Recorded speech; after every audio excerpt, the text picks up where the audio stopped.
అదే అందశ్రీ గారు జనరల్గా ప్రజల మనిషి.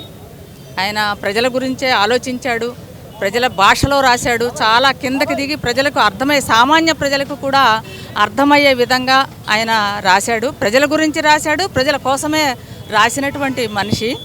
ఎందుకంటే ఇవాళ సమాజంలో జరుగుతున్నటువంటి అన్యాయాలు కానివ్వండి, అక్రమాలు కానివ్వండి, వాటిని చూసి ఆయన నిజంగా మనసుతో ఆలోచించి స్పందించి ఒక పాట రాశాడు.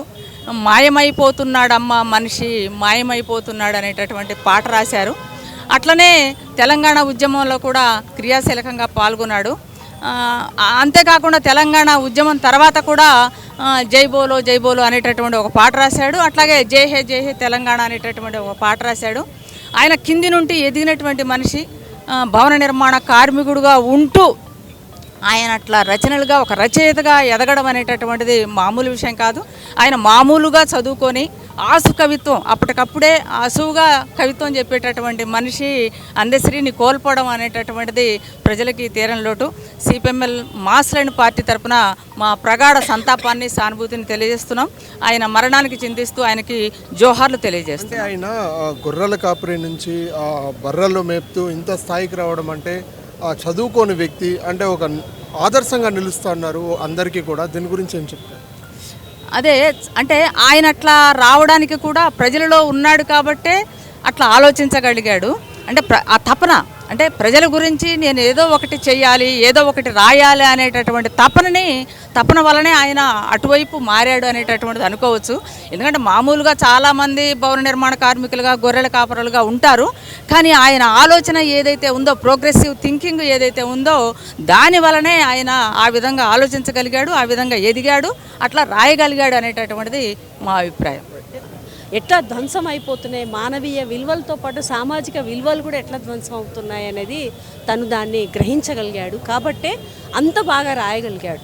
అంటే ఏ జీవితం నుంచి వచ్చాడు అనేది, ఏ కష్టం నుంచి వచ్చాడు అనేది, ఏ జీవితంలో మమేకమయ్యాడు అనేది ఒకటి. ఆ జీవితం నుంచి వచ్చిన చాలామంది వాటిని ఏం ప్రతిబింబించట్లా. తను ఎందుకు ప్రతిబింబించగలిగాడంటే తను ప్రతి విషయాన్ని హృదయాల్లోకి తీసుకున్నాడు, మనసులోకి తీసుకున్నాడు. దానివల్లనే అంత బాగా రాయగలిగాడు, అంత బాగా సమాజాన్ని ప్రభావితం చేయగలిగాడు, అంత తన జీవితాన్ని కూడా అంత సింప్లిసిటీతో సమాజానికి అంకితమయ్యే విధంగా చేయగలిగాడు. అంత గొప్ప వ్యక్తిని మనం కోల్పోవడం అనేది ఈరోజు తెలుగు సమాజము, తెలంగాణ సమాజము, ఆంధ్ర మొత్తం ఉమ్మడి తెలుగు భాష మాట్లాడే వాళ్ళందరూ కోల్పోవడం అనేది అది విచారకరమైనది, విషాదకరమైనదే. ఆ కుటుంబానికి మేము సంతాపాన్ని, సానుభూతిని తెలియజేస్తాం. నా పేరు SL Padma, trade union centre of India TUCA state secretary. అంటే ఇక్కడ ఆయన కష్టాన్ని గుర్తించి ఆయన పాడిన పాటలకి ఆయన కింద నుంచి వచ్చిన స్థాయి అయింది. ఆయనకి పద్మశ్రీ కానీ ఇట్లాంటి అవార్డులు కూడా ఇవ్వాలంటున్నారు. దీని గురించి మీ అభిప్రాయం? అంటే దాదాపుగా చాలా అవార్డ్స్ కూడా వచ్చాయి. ఈరోజు ఏ అవార్డ్స్ ఏ ఇయర్లో, ఈవెన్ 2024లో కూడా అవార్డు వచ్చింది. అన్ని అవార్డ్స్ కూడా వచ్చాయి. నిజానికి తన దానిని గుర్తించి, అంటే ప్రభుత్వాలు అట్లా ఇవ్వరు కదా, ఏ ప్రజలని రిఫ్లెక్ట్ చేస్తున్నాడు అనే దాన్ని బట్టి కూడా వాళ్ళకు ఉంటుంది. ప్రభుత్వాలని పొగిడే కవితలు, పొగిడే పాటలు ఉంటే పద్మశ్రీలు కాదు, ఇంకా వేరే పెద్ద పెద్ద నోబెల్ బహుమతులు కూడా ఇస్తారు. ప్రజలని స్పందించాలి, ప్రజా సమస్యలు పరిష్కరించాలి అనే కోణం వచ్చినప్పుడు అంత సింపుల్గా ఉండరు. నిజానికి అర్హుడిగా ఉన్నప్పుడు అన్ని రకాలుగా ఇవ్వాలి.